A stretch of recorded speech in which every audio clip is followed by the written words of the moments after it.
Hi, I'm automotive writer and journalist Kushan Mitra, and I recently wrote an article at The Print reminiscing about Maruti-Suzuki's 800cc engine that went out of production thanks to the rear driving emission norms that came onto force in India on the 1st of April 2023.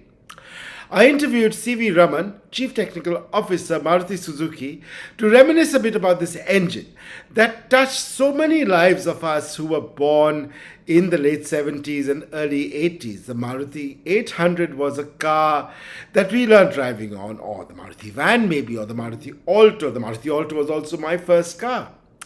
So if the 800cc engine touched your life, do watch this interview and leave your comments below.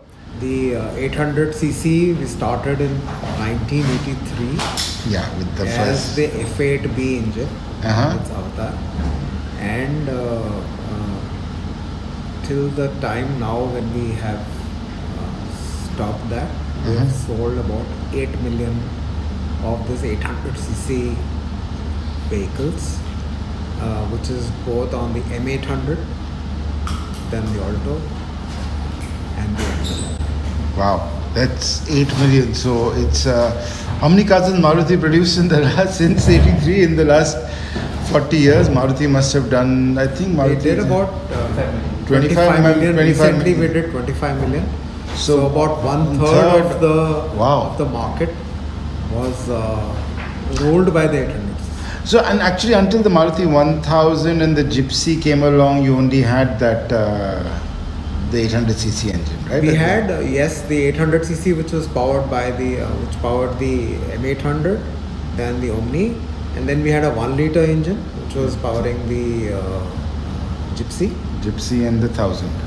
Yeah, and the 1000, and then those got upgraded to a 1.3 liter, and the 800cc started off with a carburetor version, and then thereafter in 2000 with the DS2 DS2, norms, yeah. it became a multi-point fuel injection, and with DS4 in 2010 it became a multi-point injection, and also moved to a from 2 valve to 4 valve. So F8B became F8D Okay. in 2000, and the 2 valve became 4 valve later on. At that point of time, yeah. Okay, I remember the MPFI 800. I think power also went up to 45 horsepower at that time, and it was. I think the initial engine was some 36, if I'm correct. Yes. Okay, yeah.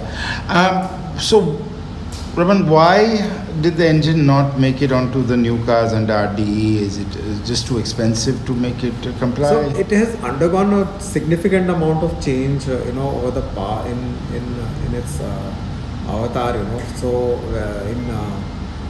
it was a 2 valve per cylinder engine, which became 4 valve per cylinder in 2000.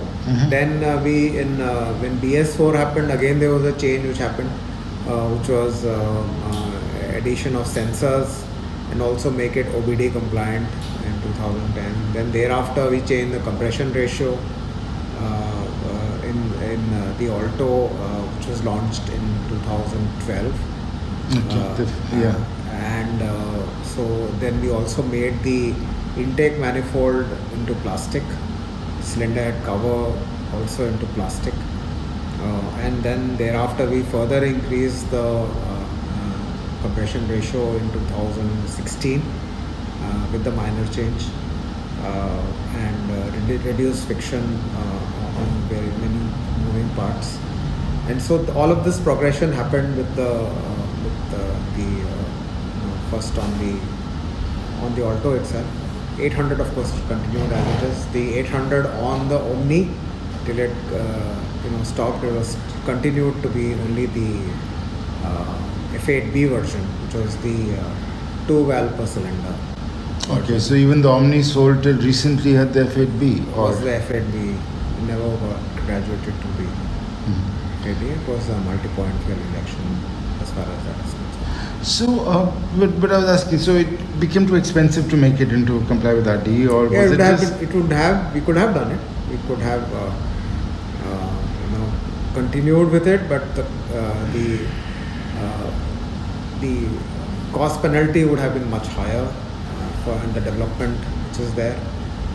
Also, going forward, when we now look at the next stage of cafe or the next stage of emissions when we move from BS6 to BS7 sometime in future, so these may not, we may undergo further changes, and the investment may not be commensurate for that life in a way.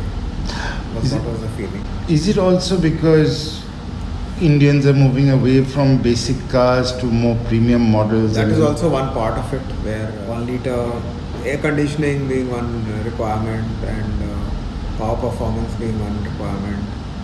So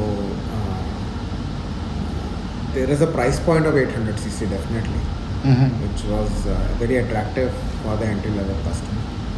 But having said that, from a future regulatory perspective and also from power performance perspective, the 1 liter seems to be a logical upgrade going forward and be the entry level.